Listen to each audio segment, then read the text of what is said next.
worse there. That would be the very first thing I do with my Powerball is set up my investments. Fuck you! No, maybe not that. Feel unsafe in the moment? Yeah, but I had adrenaline going. Yeah! Do it again! Like, it wasn't...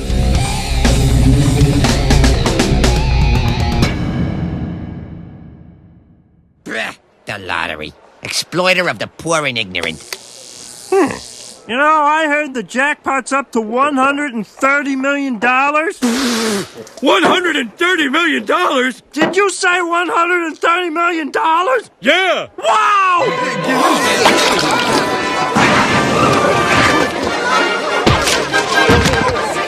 Yes, here's your lottery ticket. Thank you for knocking over my inventory.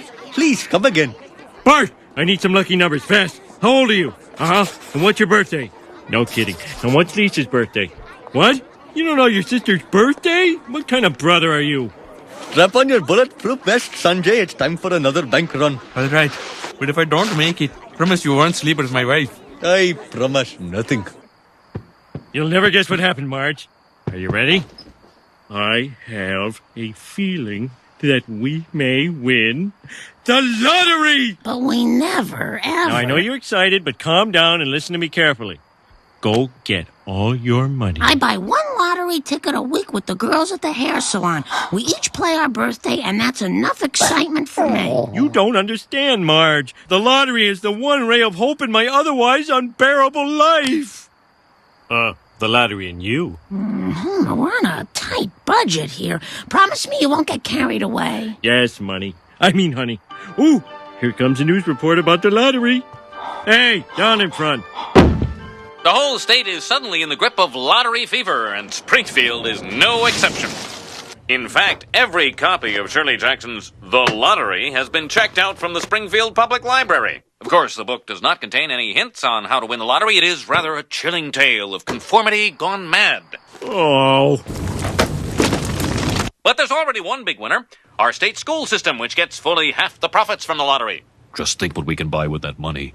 History books that know how the Korean War came out. Math books that don't have that base 6 crap in them.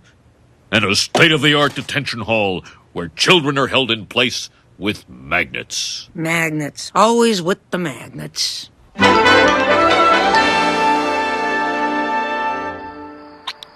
I've never been so sure of anything in my life. I am going to win this lottery. Homer, the odds are 380 million to 1. Correction, 380 million to 50.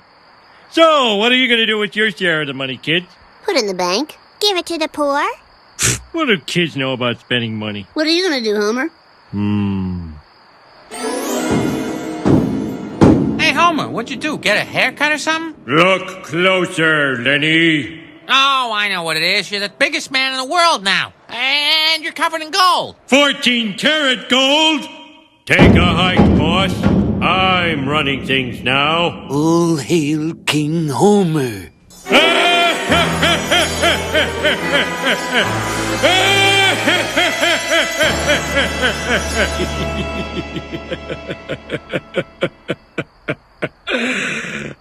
We now take you to the drawing live. I hope you've got your tickets. I've got mine. We're about to start, Chief. No, you got the wrong number. This is 912. We'll be with you in a minute, kids. This could be our ticket out of here, Mel. I will now draw the first winning number. I've got so many tickets I can't lose. The first number is 17. No! You can still win some money if you have 5 out of 6. Woohoo! And the second number is 3. No! Yeah, I knew we wouldn't win. Well, why didn't you tell the rest of us? Why did you keep it a secret? If you were 17, we'd be rich. But no, you had to be 10. And the final number is 49. 38. 49! Oh, my God. I won!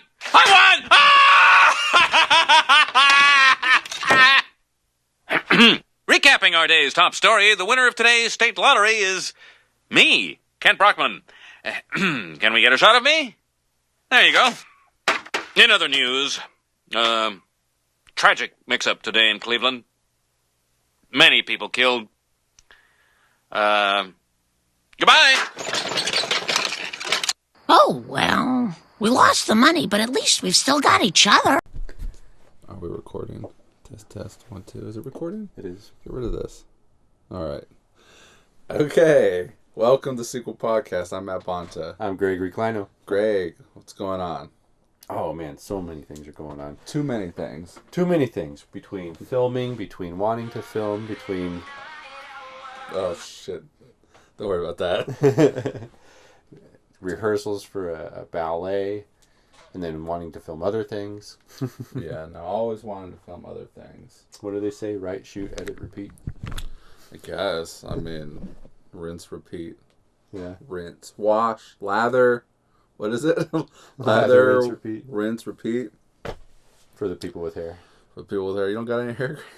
You weirdo. My hair's in a warmer climate, just like those Florida snowbirds. It's moved to a warmer southern climate. Florida.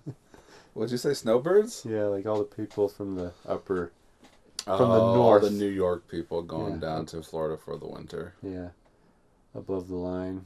But the birds fly south for the winter, so yeah, I guess that's it. No, Greg, I wanted to talk about. We've had lottery fever here. Oh yeah. Powerball made it up to like 2 million plus. 2 billion. Yeah. 2 billion and change. 2.04 billion. Oh. And one person won it. Yeah, one person hit the Powerball, and I think a handful of others got a smaller million portion. Still, like, like 1 million would be an amazing amount of money. Yeah. You could live for the rest of your life. If you invest it right, you're set for the rest of your life. But like they take away half of that 2 billion. Right. Or roughly half. Like a lot. So at least he's still gonna have at least 1 billion. Right. He needs to set aside some for taxes. Mm-hmm. And so it wasn't me. Yeah. Oh man, could you imagine? Then that's why we're here, Greg. Yep. Imagine, like, let's say you didn't buy any lottery tickets. I bought one lottery ticket. You bought a lottery. Where'd you buy it at? Gold Ranch? Gold Ranch. It was after rehearsal one night, and my buddy Donald went around and was like, "Hey, I'm going to Gold Ranch. Does anybody want to put in?" I was like, "I got $10, sure." I think we put in... This is going to sound ridiculous, but, like, I think last Wednesday we did, like, 30. Yeah. Right? I do $20 in rando. Yeah. And then Rose will pick some numbers. Oh, nice. And that did 0. I didn't do anything. And I thought somebody won, right? I thought somebody won that, so I didn't keep up. Right. And then came around, it's like, oh, do you want to go? I was like, I thought somebody won. So we went again Monday, and that one was like...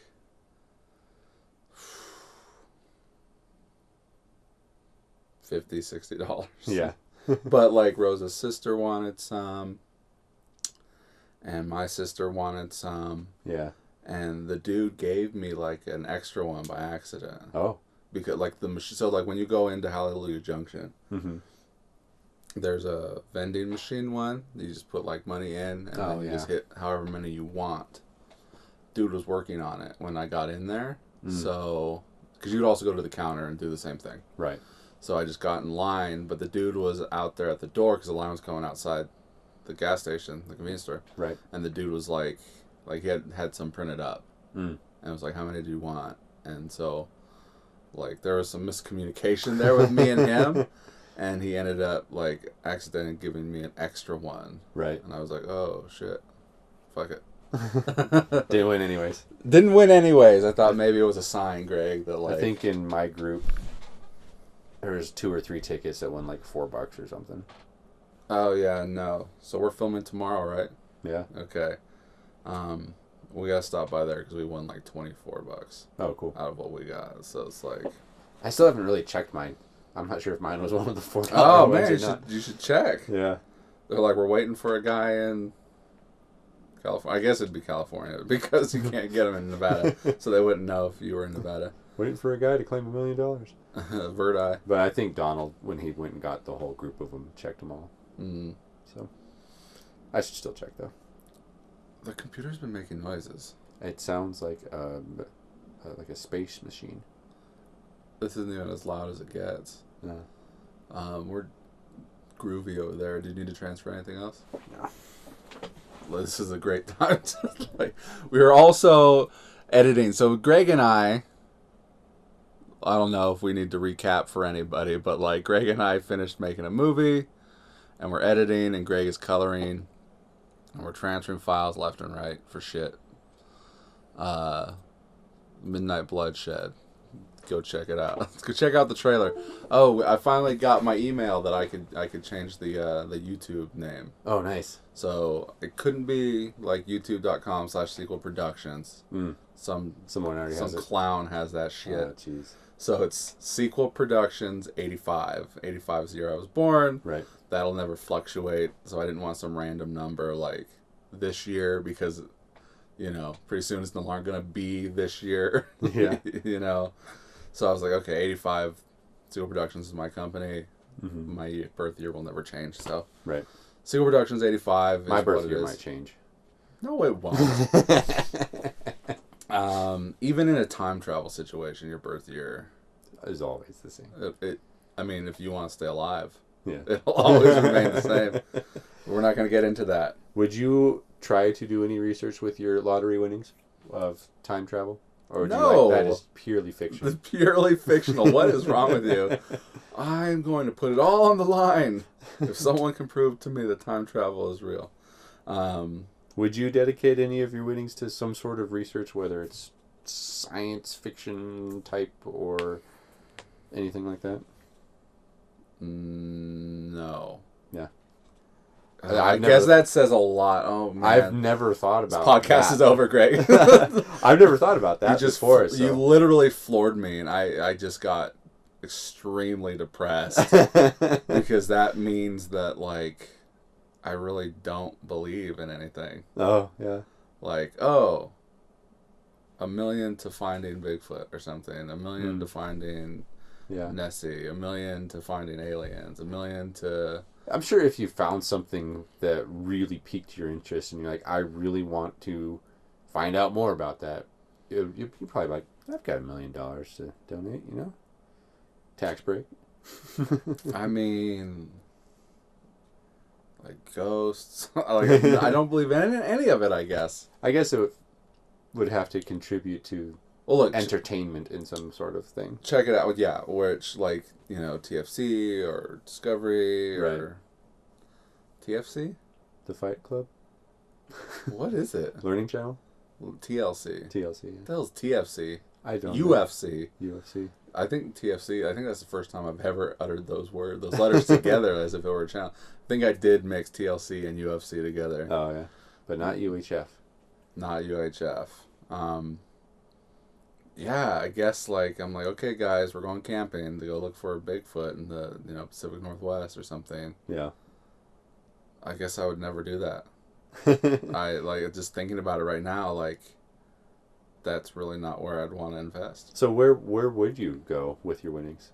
What would you do right off the bat? First day. That's why we're here. Yeah. That's why we're here, Greg. Let's say I win. Right. Okay. I'd be like, all right, Greg. We're talking dream amounts. Don't worry about tiers. Let's say I won the billion, the $2 billion split in half, $1 billion. Put a little away for taxes. Rose was like, we'll split it down the middle, right? So, let's say conservatively, let's say $400 million. Right. Right. She's got $400 million. She can do what she wants with it. She can take care of her family. I got $400 million. Between the two of us, we can go find a house, right? Right. Probably here. Yeah. Because I really, I like and our this area. is. I don't want to comment. No region. comment. I should say region. No comment.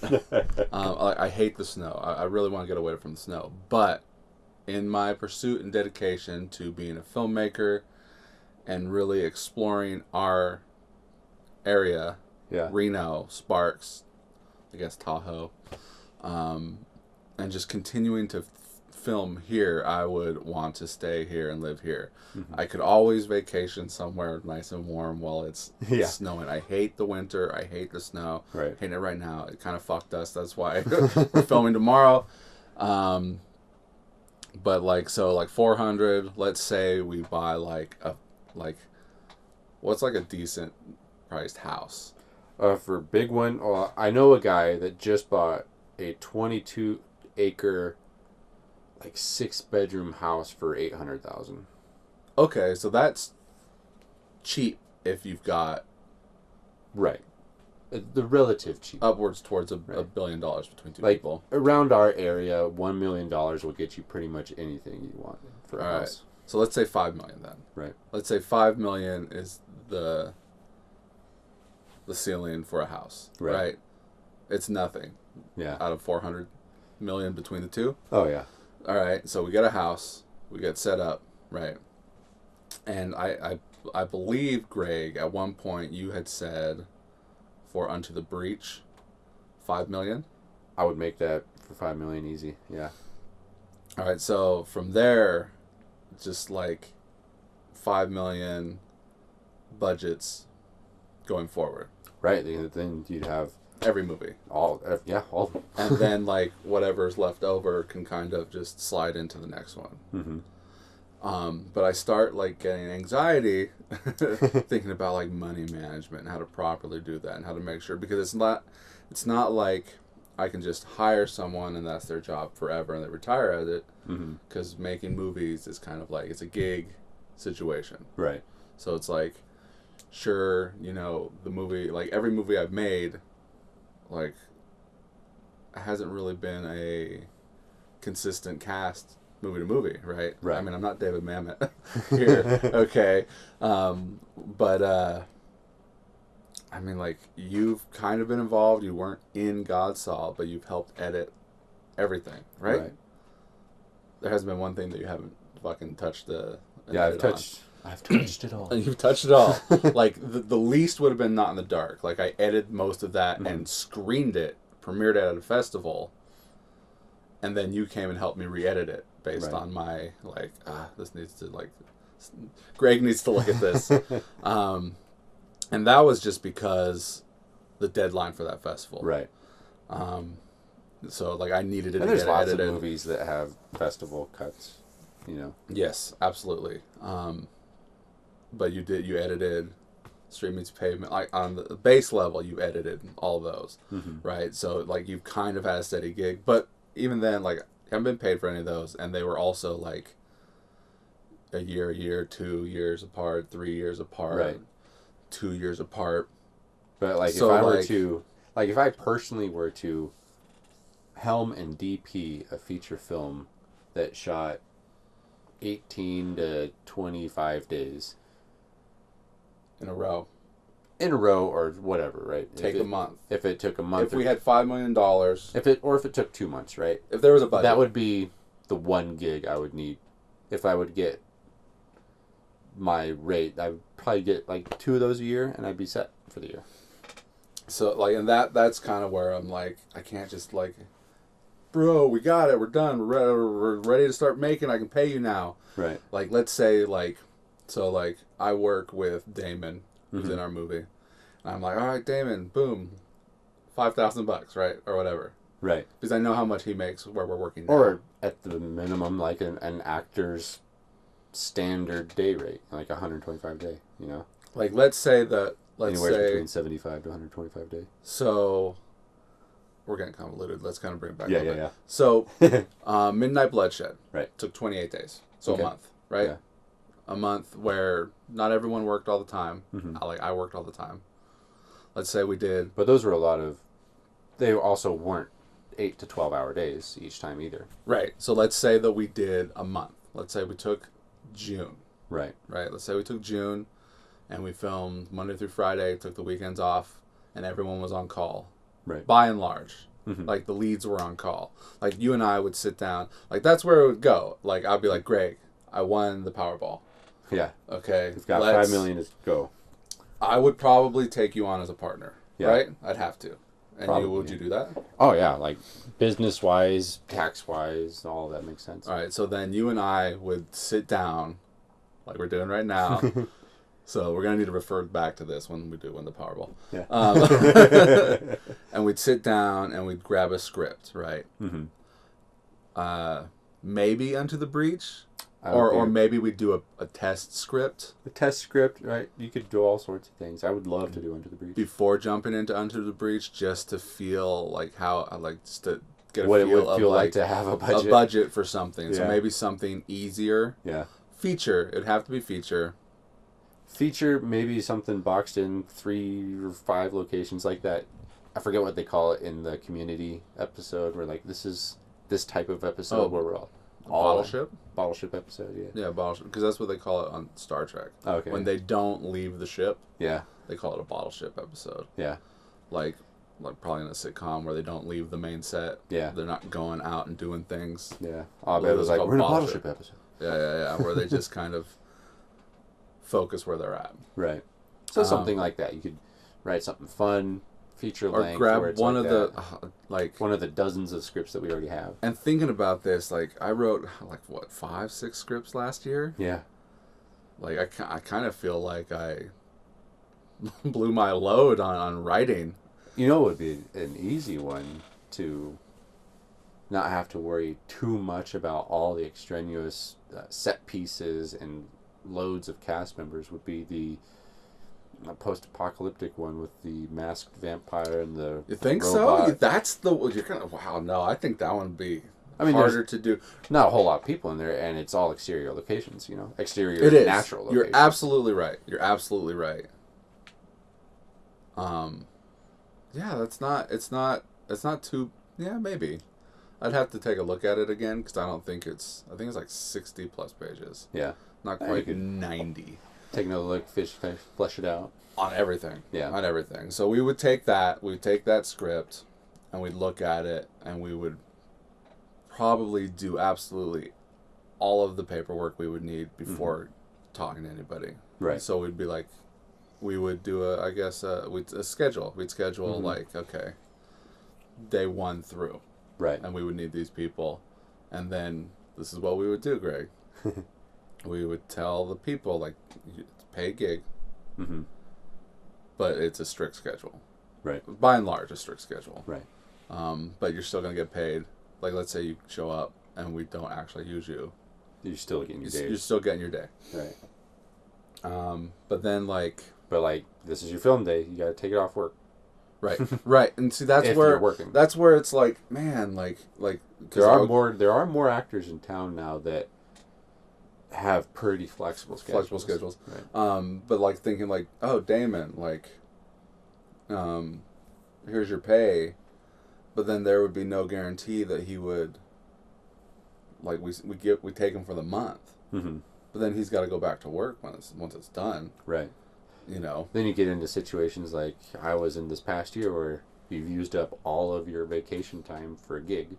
Right, and where I work, they this year,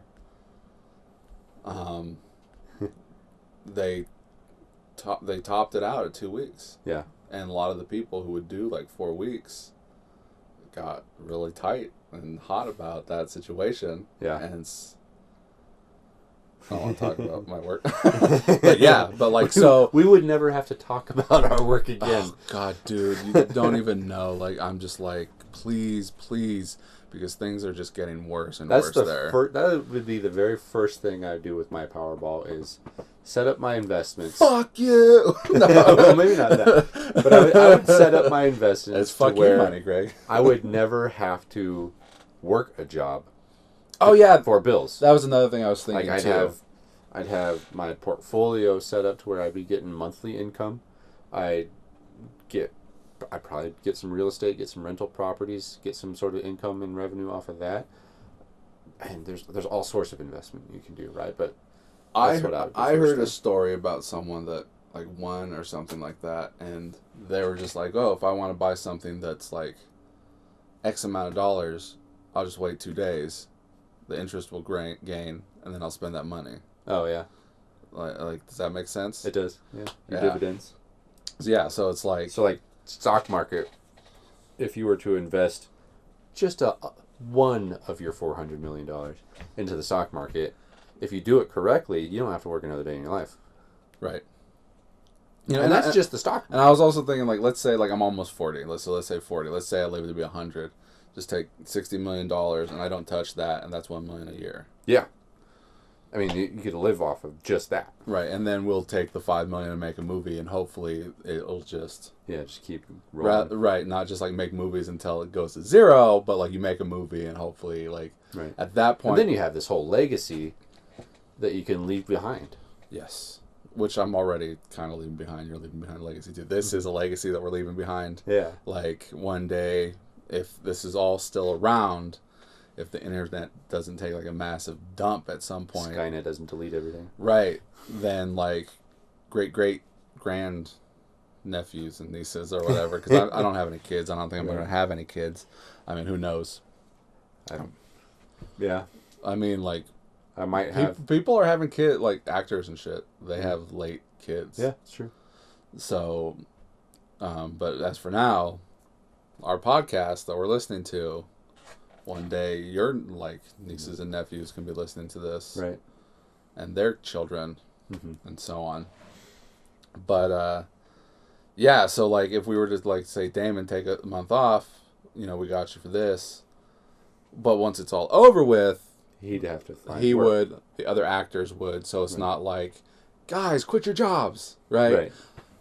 But maybe unless we could they figure it are out. Gig people. Like, if they are gig workers, then they're used to finding gig to gig to gig. Right. And if those people are fine, though. But Yeah. I'd like to be able to set up my friends. Right. You, Corey, you know, all the new people, Damon, Paul. We could, you know, get a big storage warehouse, and Damon can just run that, you know?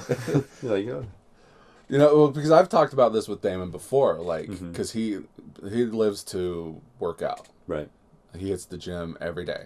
And so it's like, well, now, Damon, we can hire someone for you to work with for like the next movie if you need to, you know, if you need a guy. I need you to bulk up. We're doing Hercules. Right. So like Damon, you know, while we're pre-production, your pre-production is, you know, take the trainer and you go work out, and that's, you know, we'll do 12 weeks. That's you're right. That comes out of our budget for the movie. We're counting on you to carry this movie where you play Hercules, or Superman, or whatever. Right? Sword and sorcerer, you know. Oh God, yes, that movie. And then I could focus on writing too, right? Yeah. I could pay myself to write, essentially. You're like, I don't have to work today, so I'm just gonna spend 4 hours writing. Well, I could work every day instead of just like on the weekend, which I do when I write. But we can hire name actors. Like, I would really like to stick to locals. Right. But, like, in all honesty, I feel like we can't really sell a movie without some familiarity in the cast. Yeah, there's that. That's a whole big thing. So, essentially, we'd stunt cast a role or two. So, and we would be able to. Yeah, and, like, take, what's his name? Eric Roberts, for instance. If you have the right paperwork, he's only like $5,000 a day. Well, and we can pay to fly him out. We can pay to put him up, somewhere, or whatever his rate is. I don't know. That was probably like 20 years ago, $5,000 a day. You know, but I mean, if you look at his IMDb page, he's got just like hundreds of indie projects on there.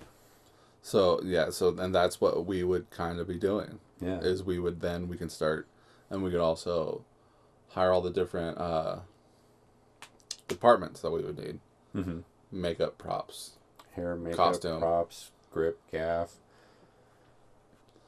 So, you know, and I'm this is like, once it's like, oh, I'm buying lottery tickets, all I'm doing is thinking about this all day long while I'm at work. Right. Like, I'm like, oh, we can do this and we can do this. We would the gear. Oh, drool. Right. We could buy new gear. We could get like. We can buy set up our own studio, kind of. Yeah. Like, I was thinking, like, let's say we did Under the Breach. We can get Mervin's, where I filmed at. Right. Prior to, but we can get it for us. Yeah. We can put people up at, like, the Atlantis, or, like, get a house or something to rent and put up, like, 4 or 5 people in a house. I was on a production where they rented a house. People in the pepper mill. Yeah, and then like Atlantis is right there where that Mervin's is. Mm-hmm. You know, they come to set. We can build the Under the Breach set in that Mervin's. Yeah. Or whatever. I mean, there's zoning issues and all that we'd have to look into. I mean, we would figure everything out, but I would like to keep everything still the way that I like to make movies. Right. But we wouldn't be so tight. Right. We would have room to flex. Could afford to shoot less than 1 page an hour. And we could afford to really take our time and taking time and make sure it looks perfect and sound, all of it, the whole nine. We could do like a 9 to 5. Yeah, people can show up and do 4 hours, break for lunch, do another 4 hours, or however long people want to do. If they want to do 5 and then lunch, because it's like, hey, let's just finish this page. We'll go another hour. It's all contracted at that point, Right, but still work schedules. But like I'd still like to feel like a friends and family kind of situation. Right. Like we're still hanging out with our friends, mm-hmm. but we're also making movies. Yeah, like if you listen to that podcast I did with Corey and Damon, like Corey says that very much. It's like we're working with our friends now, like because it's so hard to find time to spend with friends when you've got a wife and kids and you've got a full-time job, right? And you've got other friends, and it's hard, and other family, and it's hard to distribute yourself amongst everything. It's so true. And also do the things that you want to do. Like between my full-time job, filming whenever possible, right? Editing. I have friends who have had kids and that I still haven't met. One of my friend's kids is almost 2 years old and I haven't met him yet. Whew. Another friend's kid is 2 months old and I haven't met him yet either. And another one is like a year and a half or 3. But to stamp this podcast, my sister Stephanie in Henderson's having a baby tomorrow. Oh wow!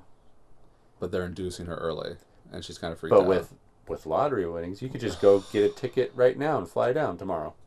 You can have your own jet. Like I would love to help them out, like set them up, get them a house. That's the second thing I would do is make sure myself and all of my immediate family is set for living quarters. Your parents, your brothers, sisters. Yeah, they would all have free living. Yes, free living. Yeah, I would give them all a debit card. I'd open up a bank account. Right, I've already done this for my parents, but I'd open up a bank account and hand them each a debit card and say, "This is your food." I mean, it would be. I'd pay off their living. I would say, "Here's your food. Right. Do what you need." What debt do you have? All right, let's clear that up. Yeah, that's the second thing I would do. Let's pay off your cars. You want new ones? Let's sell the old ones. Get you new ones. Let's sell wherever you're living right now. Take care of that. Get you whatever you want. Yeah. And let's figure it out. Yeah. I've always dreamed of handing each of my siblings a key at Christmas. This has been a dream I've had forever. A car key, a house key? A house key. Like, each of you, here's a key. What's this for? And I'll just give them coordinates or something. Look it up. See what it opens. It's a house? Here's a game. I've bought you a house for Christmas. It'd be so amazing. Yeah. It'd be so amazing. I would love to do that. So one thing I was thinking about is since, like, on this movie, Midnight Bloodshed, you acted in the movie. Mm-hmm. Of course, you're always there reading my scripts. Right.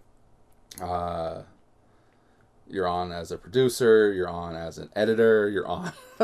You're running the cinematography. You're the director of photography. You're setting up lights. Now, if we're sitting down and we're figuring that out, like, would you not do something? I'm sure the answer is yes. Yeah, but what would you do? Like, let's say Under the Breach, okay? I would act. Because I wrote that part in Under the Breach for you. My dream has always been acting. So, now, having said that, like, would it be, like, would you also be the head of course, as producers, right. We're the head of everything. Right. But would you put a little bit more focus on whoever it is that you get to Oh yeah, I would. DP. Like, at our level, without going into like the whole studio and all the whole breakdown of how it's actually done, between the two of us, we would be able to hire out for the entire crew, or hire a DP and they'd hire out their crew. Right. And just go that route. DP kind of controls the lights too, right? Every time, because I'm listening to this podcast where they talk about movies. Yeah. And when they talk about the lighting of a movie that they watch, they're like, they reference the cinematographer, and they say like he lit this movie like that. Mm-hmm. So you got your DP, and they are basically head of not just camera but also crew in a way, because the gaffer controls all the lighting, but he puts them where the DP wants it. Yeah. Also, the grips will move them there. Right. So like director down, right? Yeah. So the DP will set everything up, and the director will, say yes or no based on the way it looks. You know, in the monitor. Or most likely the director, and this is how it would usually work, would say, if the director is inexperienced at lighting, right? They'll say, I want this kind of look, I want this kind of feel, I want it to do these sort of things, and the DP would be like, cool, I got your back. They set it up, and the director's probably most of the time like, yeah. You know? And then, of course, the DP's like, okay, guys, we're going to put all this stuff over here, and then those guys go out and do it. All right, so if you're going to act... Right. So we've got a blank check for these movies, essentially. Right. Acting is what you would want to do? I would, yeah. Okay, so you're acting in Under the Breach. How would you handle like someone else on camera? Someone else on camera? I love the... Would you be like... collaborative process of movie making. I would be hand in on pre-production. And then once we're in production, I would be hands off because I would be concentrating on acting. But you'd be able to fully trust the DP that we hire. Yeah. Because that would be do their job. Because that would be part of the researching them. I already have a buddy in mind that I would probably hire out, you know. And then... and of course, if they're a friend of ours that we would hire, then we're helping them out as well, which is cool. Right. So, okay. So Greg's acting. And then, of course, we'd build those sets, and we'd get our actors who we want. We'd have to, like... some people wouldn't get parts, others would. Like... It's a casting.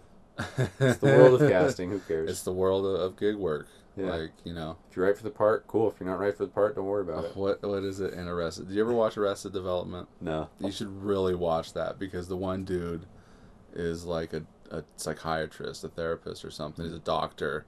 And he's like, oh, I'm going to be an actor now. And the big joke is that he can't act. And like the one dude's like, oh, weren't you going to do that part? And he's like, no, I didn't. What did he say? Fuck, what is it when you take a job, like an acting job? Oh, he's okay. He says, no, I didn't book that one this time. Like, you really need to watch that. It's a fantastic show. Yeah. It's perfect. Perfect TV show. So obviously Unto the Breach is like the big one for us. If we had an unlimited budget, that would be like the dream project. Yeah. And I was also thinking about, like, obviously I've got a fucking dozens of scripts that we've never made. Right. Just because I write and then I get another idea and I keep writing. We could do a movie, do a season of Savage, do a movie, do another season of something else. And I was thinking about that too. I'd go back and I'd write those Savages. We'd probably rewrite them. We can go and we can hire a team of, like, a writing room. Yeah. And we can look at, like, 6 to 10 episodes or whatever and do a Savage season. Yeah. Even a lot of the new shows, even the one-off shows, like Kenobi or something, you know, they're all 6 to 12 episodes. The Netflix original shows, those are like 12 episodes. They're like 10. HBO is 10. Yeah. Like Game of Thrones, every season is 10. I think with exception. Stranger Things is 12 or 13 episodes. Stranger Things is an anomaly because that last season, The Haunting was insane. Whatever House is all like 12 episodes. Hill House. What was the other one? Yeah. Maniacs, 12 episodes, I think. Oh, the Jonah Hill? Yeah. I really like that one. But like so you need to listen to these. Even Discovery is only what 16 episodes, 13, 14 episodes? You really need to listen to some of these podcasts. Because I listened to one with Mark Bernardin, who's the guy that I did the script with. He read my script. Right. And I did that 1 hour. Hire him out. Definitely. But he did one with Ed Brubaker just recently, like last week. Do you know who Ed Brubaker is? Yeah, the comics guy. Yes, very good. And they were talking about... He did Batman in like 1995, I think. Well, he was like, I did Captain America for 8 years. He's the one who brought back Bucky as Winter Soldier. He did Catwoman on the second series. But they were talking about, like, when you're in a writer's room, like, they don't even really get credited as a writer's room. Oh, yeah. It's just the creator. Your job there is to help the writer get their show made, get their episodes made, and figure that out. But you really need to listen to that one, because they really, like, break it down great. There's an episode of your favorite TV show, Supernatural. It was the first one that Jensen Ackles directed, and they have a really good behind the scenes on it on the DVD disc. What's that? He goes into talking about how there's the one single writer for the episode, right? But then they got credited writer, right? But there's that whole group of writers helping him, and sometimes those kind of rotate whoever gets credited, you know. Well, because I know, like, Kevin Smith's Master of the Universe on Netflix, like, he did one, the next person did one, the next person did one, and, like, each of them did first 5, and then they did that same rotation for the second 5. And it's possible that they all had a hand in each single one, but just one person was getting credited. Right, one person sat down and wrote it. I mean, or, you know, but I think, I don't know. You should listen to that episode. I'll send it to you. Yeah. Just remind me to send it to you. Hey, don't forget. And another, like, show that I discovered, because Kevin Smith was on it, is a show called Blank Check. And it's... Not the movie. Not the movie, but I think it might... I'm not there yet, because I've gone back to the beginning. Yeah. I think they liked that movie, Blank Check. I think they referred to it as Blank Check in reference to the movie, as well as in reference to... like, an indie director makes, like, an awesome movie that everyone loves, and then essentially a studio will give them a blank check to make their next movie. Right, and then just terrible. Each episode, not always though, not always, but they do a different filmmaker, like, every season. They'll bring a guest on, we'll talk about their first movie, and then their blank check movie, and everything they've done so far. And they did one, but, like, listening to those 3 guys, Kevin Smith amongst the 2 hosts, just talking movie talk. Like is amazing. Like, they really know their stuff. The one guy plays, he's in the new Tick on Amazon, but he plays the moth guy. I don't remember what his name is. What is his name? Kevin or something? He's got a regular guy name. I know the cartoon, he's, like, in his business with a suitcase, but he's still wearing the moth suit. But he plays Orko on the Kevin Smith Master of the Universe as well. Gotcha. But the show started out as, like, we're going to sit down and talk about... Arthur, that's it! We're going to talk about Phantom Menace and see if we can figure out what this movie's about and if it's good or not. So there's, like, 10 episodes where they just discuss Phantom Menace on, and, like, it's as if it's the first movie. Gotcha. Rather than, like, a prequel. Yeah. They're like, does this movie stand as well on its own? And what is it about? Yeah. What is the Phantom Menace about? What is the Phantom Menace? But yeah, so, like, I'm going to send you those as well to listen to. Yeah. Because when they start talking about movies, they really know, like, the history, because, like, between Phantom Menace and Attack of the Clones, and they haven't even gotten into being called Blank Check yet. So they do, like, 30 episodes of 1, 2, and 3, right? Okay. Before it even gets to becoming Blank Check. But they did, between 1 and 2, they did an episode on the movie The Judge with Robert Downey Jr. Interesting. And listening to that in, like, 2015 when it came out, I'm listening to it now, but it sounds exactly like when they're talking to Kevin Smith in one of the more recent episodes about Sam Raimi movie, A Simple Plan. Like, they're talking about the history, like, how Robert Downey Jr. got to where he got before getting to Iron Man, and, you know, eventually getting to The Judge, and they're just talking shop, dude, and Right. I love it. I love it so much. Yeah. And then we could. I mean, that's something with unlimited budget. Basically, is what you could do all day. You Right. know, you could Well, have we your can own. we can set up an office. We can get an office. Right. We can get a warehouse.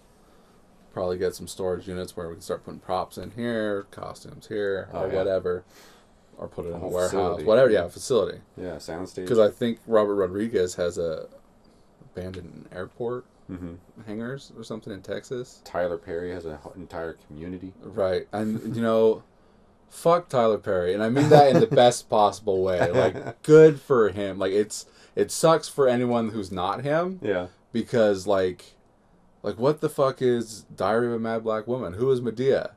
Right? Right. But then this movie comes out and it's huge. And it's like, what is this?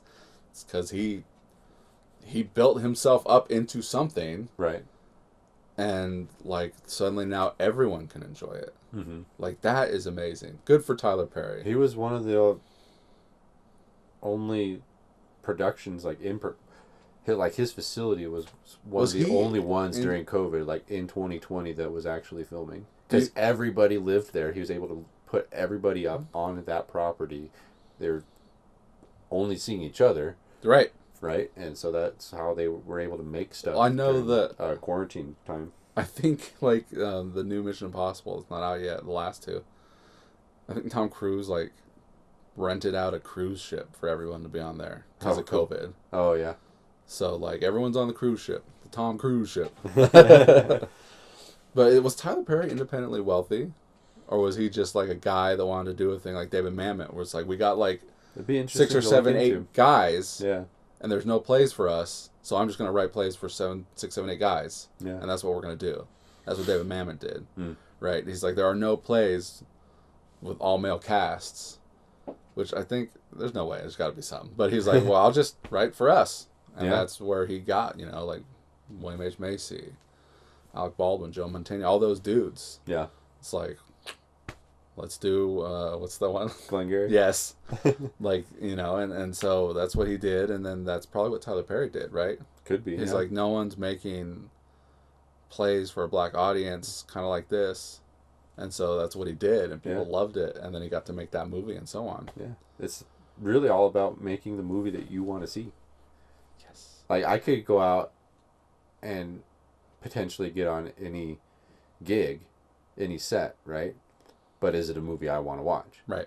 But if I have all the money in the world, as we're talking about, then being able to choose the projects is a whole nother thing. It's like, I could work on this one and get paid $20 million, but I don't like the story. And so I'm going to pull... Leonardo DiCaprio and say no. That's like his famous story when he was younger. He said no to a project that was pretty lucrative. Well, that's the thing they say is like you do one for you, and then you do one for them, so that you can do the one for you, right? Right. So you do one for them for the paycheck, right? So that then you can do the indie one that you can relate to. There was an article today about Eddie Murphy taking a gig. He's like, I don't want to take it. I don't want to take it. Oh, you're going to pay me $2 million for 2 weeks of work? Sure, I'll take it. Well, like, that's what they were saying about Robert Downey Jr. is that he, like, if you look at his early career when he was kind of spiraling out of control or leading up to that, he was in a lot of, like, smaller independent movies. And then when he started to get back, like, reclaim his life and his career with, like, Kiss Kiss Bang Bang... Like, he realized that he's older now, and he doesn't necessarily want to be... And these guys were talking about being on low-budget movies, where it's like, oh, also, since you're here, can you hold this light? Yeah. So opposed to being on a movie where everything's prepped, everything's ready to go, there's food, whatever. Right. So Robert Downey Jr.'s like, that's why I'm only doing, like, these Iron Man movies, not really doing the indie movies, really. Right. I'm just kind of like, I'm older now. I want to be comfortable on set. Tom Hanks, another one. Tom Hanks, well, maybe. Did he do indie movies? I just think of the way, like, when you have watched through all the Tom Hanks movies. Yes. How his persona changed. They're very, like, safe movies. Yeah. I mean, he played Walt Disney and Mr. Rogers. Captain Phillips. Like, Captain Phillips is probably, like, one of his, After like weird indie movies. Yeah, after Castaway, it was all just kind of safe stuff. Very safe stuff, but people love it, and he's good at what he does. Probably Castaway, Terminal, and Captain Phillips are his 3 most dangerous ones in the last 20 years. No, what's that one? That super long one, the sci-fi movie Cloud Atlas? Oh, Atlas Cloud. Cloud Atlas? Cloud Atlas. Atlas Shrugged or Cloud Atlas? Cloud Atlas Shrugged. The Wachowski one. And, they were also talking about, that I didn't know this, that Phantom Menace is an independent movie. Oh, really? You didn't know that? No, I didn't. So this is what he did. Okay, this is what George Lucas did because he's a genius. Yeah. Is it Hasbro that puts out the toys? Hasbro or Mattel, whoever puts out the Star Wars toys. They gave him $100,000 or $100 million for the toys, and he took that $100 million and made Phantom Menace. Oh wow! So it's but he sold the distribution rights to Fox. Right. But the money came from, like, they gave him that money. So that was his money to make that movie so that they could then make toys. Oh, wow. And then it made like $1 billion or whatever it made. So, like, that's a bet on the toy company. And, he did that too for Star Wars movie. Is he gets a big chunk from the merchandising after that he made that first Star Wars movie. Yeah. And, like, just a really solid businessman. Yeah, like, but they definitely talking about Robert Downey Jr. He's got huge back end deals. I guess what happened with, like, he was on a movie, Gothica, where he met his wife, and I guess she was like an assistant or something, worked up to being a producer, and she was like, "How come you aren't like the biggest star in the world?" Right, and like Gothica was his movie back from like all the drugs and shit that he did, and he was just like, I don't know, and like I don't got the confidence or whatever it was, like my confidence is shot, whatever. No one wants, and she was like, I'm gonna dedicate, my mission is to build you up to being that guy that you should be, because you have the talent for it. So that was her goal. Like, they've got their own production company. She's a producer on like his movies and such. Like, and I guess in Iron Man, the studio was like, no, not Robert. Are you crazy? No, we don't. No, not Robert Downey Jr. No way. And he took like a huge pay cut to be in that movie. Terrence Howard got a bigger paycheck in that movie than Robert Downey Jr. did, which is why when Robert Downey Jr. got the bigger paycheck for 2, Terrence Howard won an equal raise, right, than Robert Downey Jr. that they got in the first movie, and they were like, "No way." Yeah, interesting stuff. But I also started thinking about, should we remake the ones that I've already done? It'd be an interesting idea, right? Street meets pavement. Being able to do it to where you envision it. Yes. Right? It's cool to have it in the canon. It's always fun to have a movie made. And I love watching them.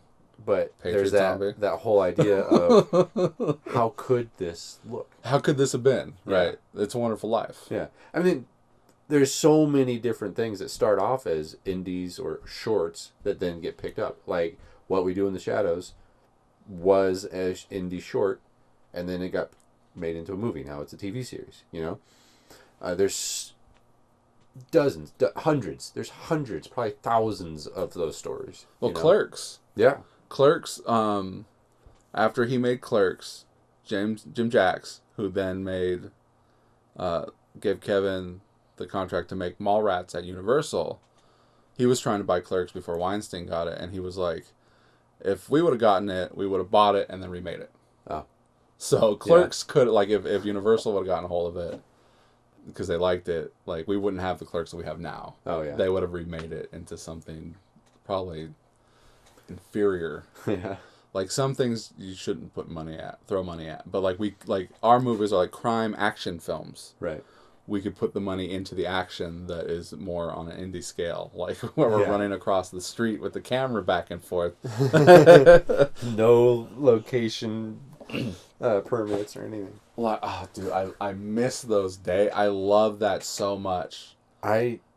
There's a certain sense that you get from guerrilla style filmmaking that's really exciting, which I've moved away from, and I like that I've moved away from guerrilla filmmaking. You would. Just because I'm trying to learn more about this next style, right? But that you do get that certain rush from guerrilla film. See, I think the middle ground from guerrilla and like I don't know what would be, we'll say studio and guerrilla. Right. I think in between those is Tony independent. Scott. Tony Scott specifically. Well, it's like you still hear stories about actors and stuff. I mean, like Tom Cruise doing his own stunts and breaking bones and shit. Like, isn't that kind of he's also an executive producer, right? You know, and they're insured and shit like that. Right. We'd have to worry about insurance. Yeah. We'd have to worry about contracts and lawyers. So you'd definitely be hiring out for all that stuff. Right, and like, yeah, I think about it all the time. Whenever the lottery comes out, it's like, okay, this is it. We can start making movies now. Let's go. And anytime money comes into play, issues. Yeah. More money, more problems. More money, more problems. And we'd have to sit down. We'd have to figure all that out. We can start storyboarding. Right. Would we hire a storyboard artist? You draw, Greg. I do draw. If I wasn't I wish you drew more. I probably could. But you wouldn't have to. Right. You would be. I would be worried. We'd come up with a shot list and then we'd be bosses. Yeah. But my sister draws. Mm-hmm. But I mean, specifically storyboard artists that you could find those to hire out. You know? Well, have you still not watched? What's the bounty hunter show? Star Wars. Why can't I think of it? Mandalorian. Oh, I did finish Mandalorian. Oh, and all the credits, the end credits is all like the. Oh yeah, those are cool. The artwork, cool. The storyboard artwork, that they hired someone to make, and you could see like the difference from what they ended up shooting and what they didn't end up shooting. But like gorgeous photos. We could hire someone. We could start putting together like every now and then they'll put out a book for a movie like the art of. Right. The art Did you ever of see the Grindhouse. storyboards? Ridley Scott storyboards for Alien. Those are pretty cool too. I don't think so. I gave you that comic book. There's a lot of directors that storyboard themselves.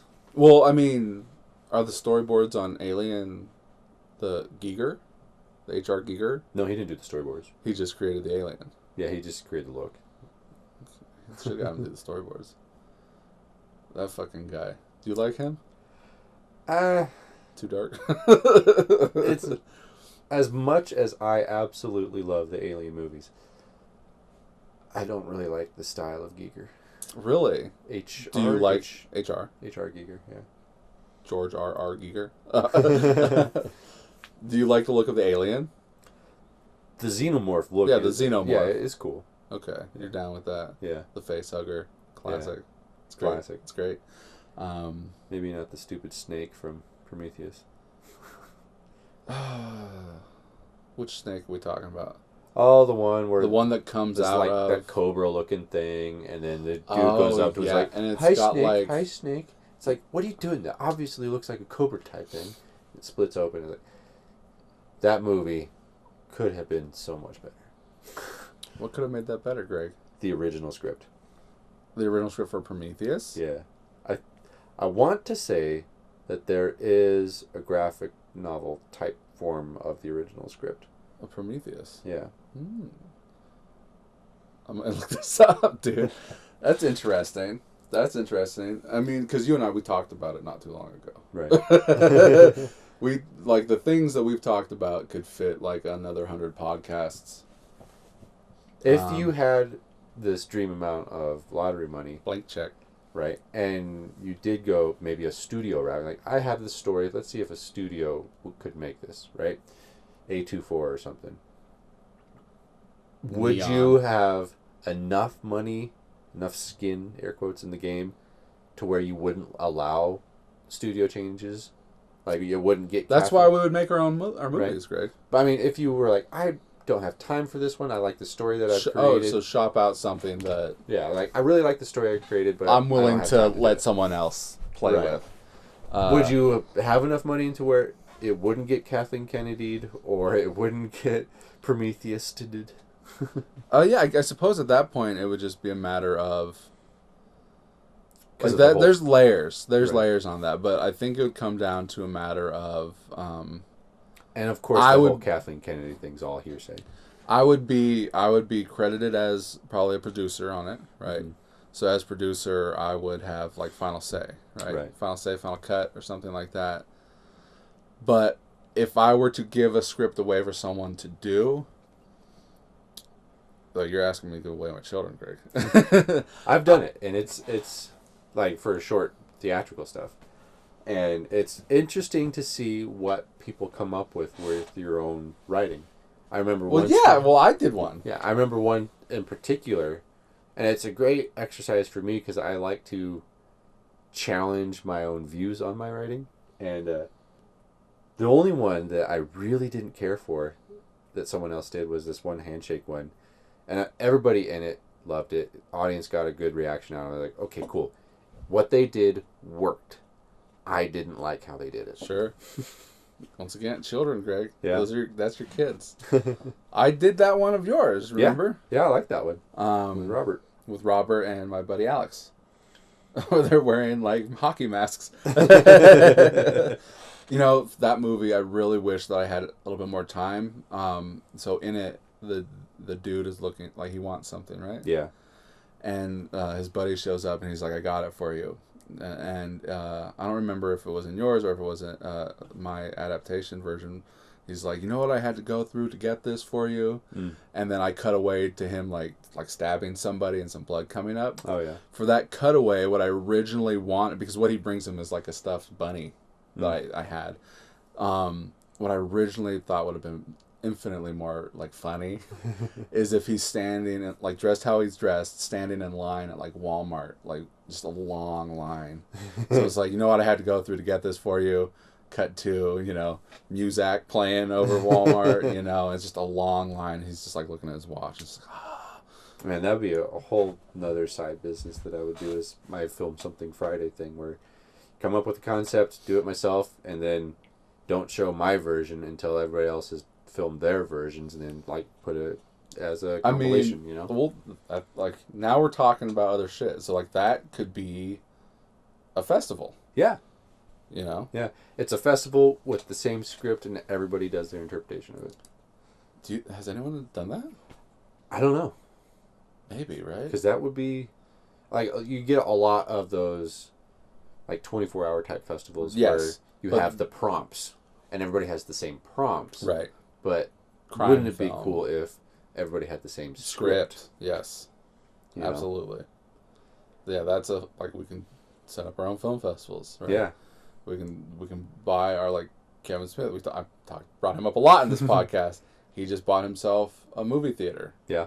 And he's playing his movies. He's playing whatever he wants. Set it up like the Egyptian or the Apollo. Whatever, you know. Yeah, we have can this classic type of movie We aesthetic. can set up our own local. Like, I would love if we were in a perfect world, in this fantasy world where, like, I win the lottery and we can set this up.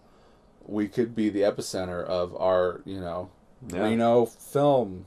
Yeah. Collective. Yeah. I've always wanted to do like a similar to a late night talk show. Two Talk. Yeah, Two Talk would be great. I love game shows like the one 8 out of 10 Cats does Countdown, the celebrity game show type things. Mm-hmm. You know, I love those, and being able to do that, especially with local talent, local celebrities, building it from there. I think, and then of course this is getting kind of big. Now we can have some C-level talent. Now we can have some B-level talent. Oh, we got an A-level talent on here? What? I think Reno is... we already have A-level talent that lives in the area. I think Reno's is so close, but so far away from being the potential that it has for, like, film. Yeah. Like, we've got a lot of filmmakers here. Yeah, got a lot of filmmakers here. Got a lot of passionate filmmakers here. But the community doesn't care. Yeah, the art community cares.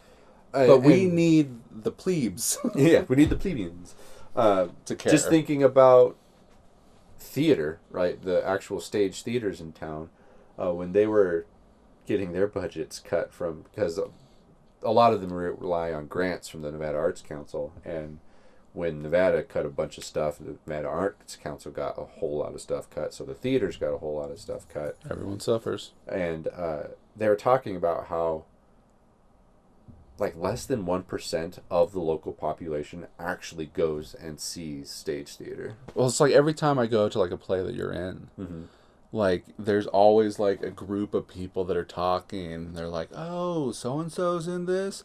I was talking to them, and this person." It's and like it's what's the word? It's incestuous. Yeah. Right.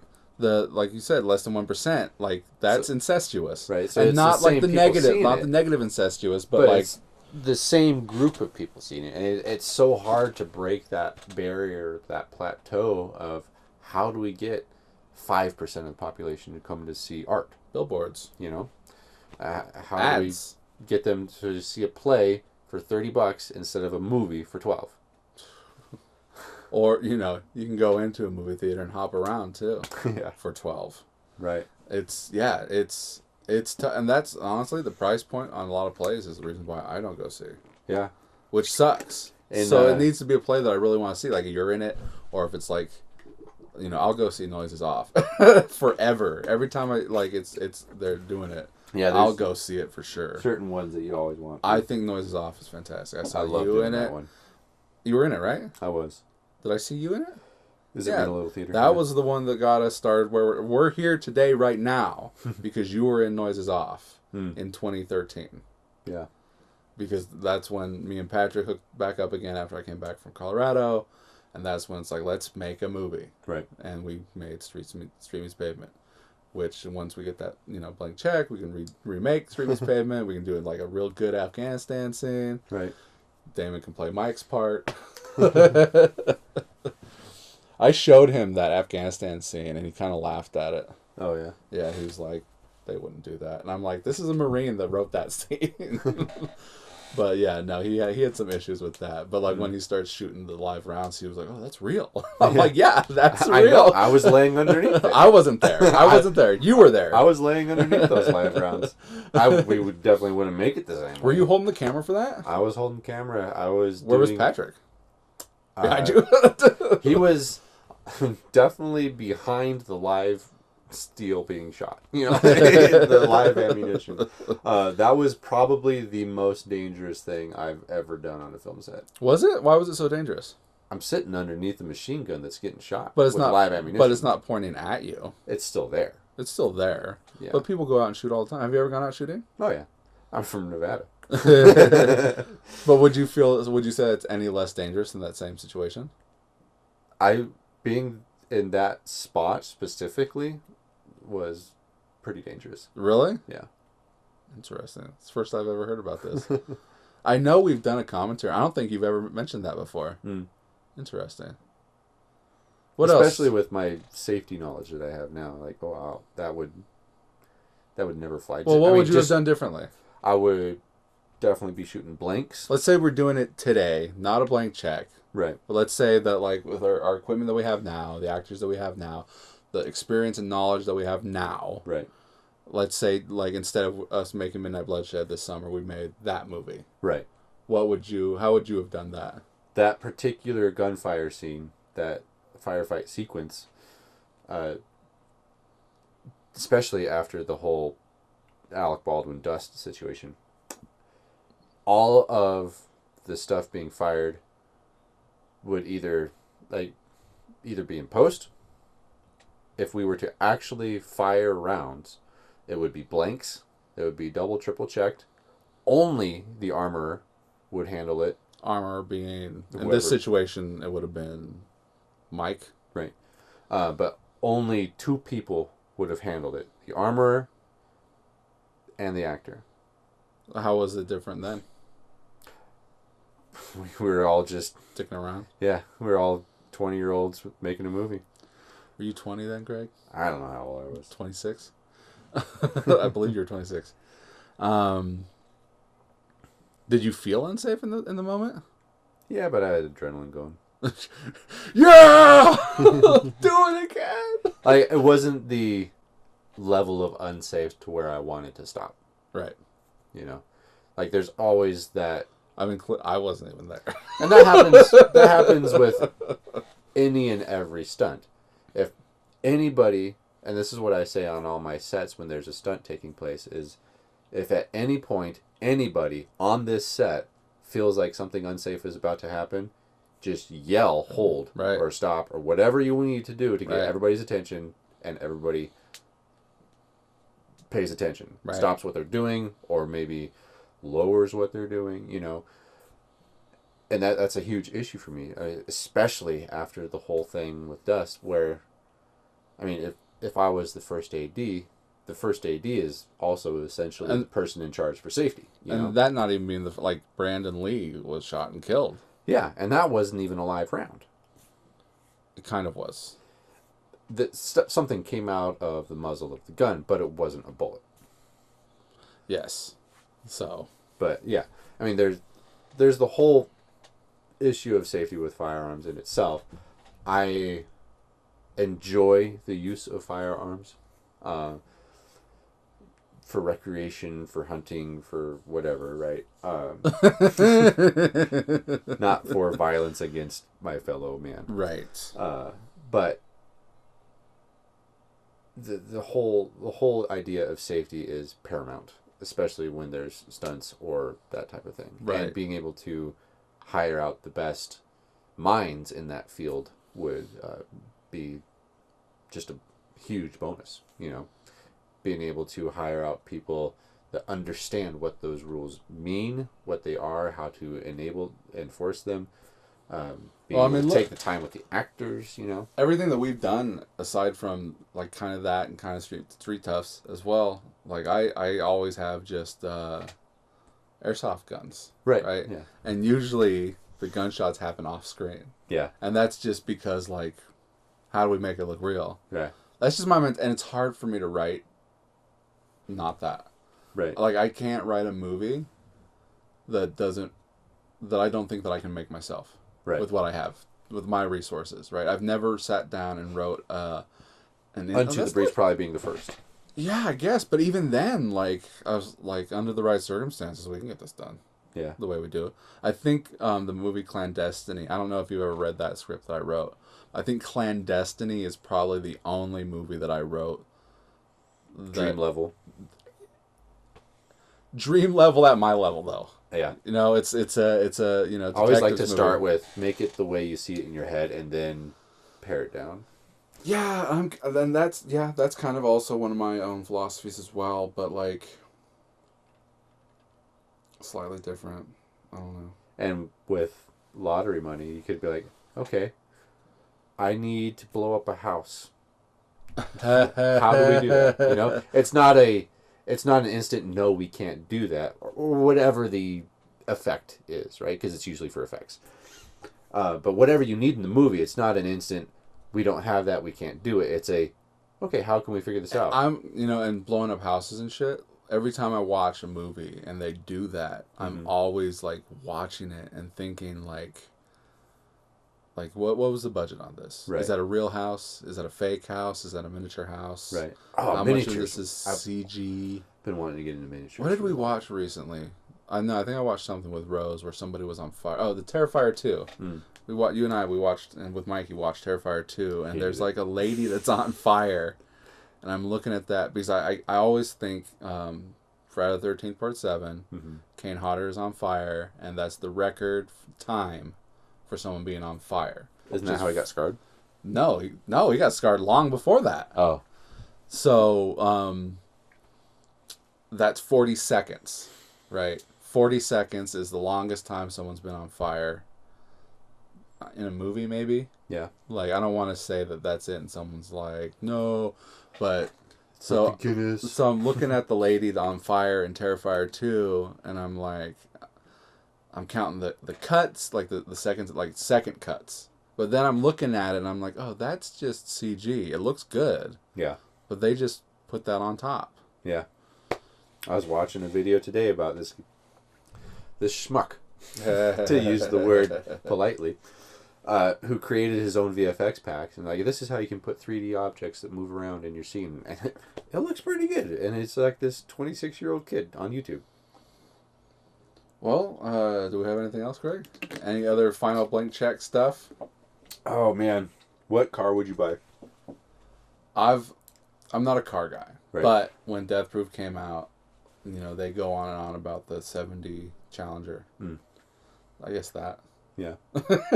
I know it's boring and lame, but ever since that, I do like looking at Dodges, Challengers, Chargers, Hellcat. Is Hellcat a Dodge, like of that model? It might be. Hellcat. I think there's like an Exorcist or a Demon or something. I watched that show on Amazon with the Top Rally guys or whatever. Oh yeah. And they go and they each get like a Detroit muscle car for one of the episodes, like anything like that. Yeah. I love those kinds of cars. That's what kind of if I had a dream car. But when I went to Vegas and the Comic-Con in in Long Beach, I had a Challenger. Oh, nice. I had and it was a 4-door. Yeah. Like usually you see they're only 2 doors, but it was a 4-door. So I got to drive one of those things around, and honestly, it's not economically. It's not it's a gas guzzler. Yeah. So it's like, we're living at a certain level for so long. It's hard to think past practical. So the Challenger that I had is not practical in the least. Yeah. But it looks cool. But once again, like, I'm not like a car junkie. Going fast doesn't do anything for me. Yeah. And I'd be too afraid to do anything remotely safe that's any kind of like stunt adrenaline thing. Yeah. So, like in John Wick, the first John Wick, after his wife dies, he gets in his car and goes to like the airport or whatever and does like some donuts. Oh yeah. Right. And it's like that. Like I wouldn't even want to do that. Yeah. My dad has always said that when he retires, that us kids have to buy him a Cobra. So I'd probably give him a Cobra. And what kind of car is that? It's a Shelby Cobra. Okay. That's GT. Yes. Yeah. That's not Eleanor. That's the car. No, it's not Eleanor, but Eleanor would be cool to have too. Shelby also made cars for Ford, right? But the Cobra is its own car. Okay. Yeah. I would love to. T-Birds look nice. Learn how to do stunt driving, though. I think stunt driving would be a blast. So I'm probably. But you're that guy, though. You've done motocross, which is driving. On 2 wheels, but yeah. On 2 wheels, but you could equally extend that same kind of interest to 4. Right. Yeah. I've always thought that stunt driving would be so much fun. It's a lot of work. Not me. I hate cars. I hate driving. Yeah. I don't like cars. So, like, that's definitely not my arena. I've never been super fast. And that's the other thing, is that I've never been at the top level of fast, whether I'm racing or whatever. And long drives. And so, stunt driving, especially for film, is you don't have to be the top level of fast. Well, like, you just have to look good. And if I can look good, then there we go. I've always wanted to write a driving scene and see if we can pull it off at our level, like fudge it. Yeah. Like if we just, and we kind of did in Street Meets Pavement, right? A bit, yeah. Like I was holding the camera on the PVC rig out the window. when we're throwing Patrick out, like, when we were back here. Yeah. That's the one I was thinking of. When we got the cops called. That was just the warehouses. Or like that guy didn't care. Yeah. He was just like, don't do it here. Yeah. He's like, I know what you're doing. Right? Because we were like, oh, we're making movies. I know what you're doing. You just got to do it somewhere else. Yeah, do it somewhere else. So we got up and we did it somewhere else. But like, we fudged that pretty well, right? Mm-hmm. Throwing Patrick out of the car, because we never actually threw him out of the car. Yeah. We just had him roll into frame as the car goes by, as if he got thrown out. And it looks good. There's all sorts of those film tricks, right? I've recently started watching a lot of stuff on Naked Gun again. I want to sit down and watch all the Naked Guns again. But like all those Leslie satire, Nielsen? Yeah, like all those satire type movies. O.J. Simpson, Greg. Hey, he was hashtag. He gets run over by a bus in that, or van or something. But they did so many really classic and honestly great film tricks in those movies. You know, one that stands to mind is the French Change or whatever, where a stuntman is performing French the scene. turnaround? Not the French turnaround. Okay. That's filming. I'm like, why would you forget that? It's French switch, I think it's called. But, you know, the idea where the stuntman is performing a scene, and then they go behind a set piece or behind an object, and then the actor comes out. Right. You know? Right. And it's all done in camera, you know? And there's so many classic type stuff of that. And silly Naked Gun movies. In camera. Movie, in camera is what I'm all about, too. Yeah. And with the whole digital production now, like with everything that started with Mandalorian and now Andor and all that stuff.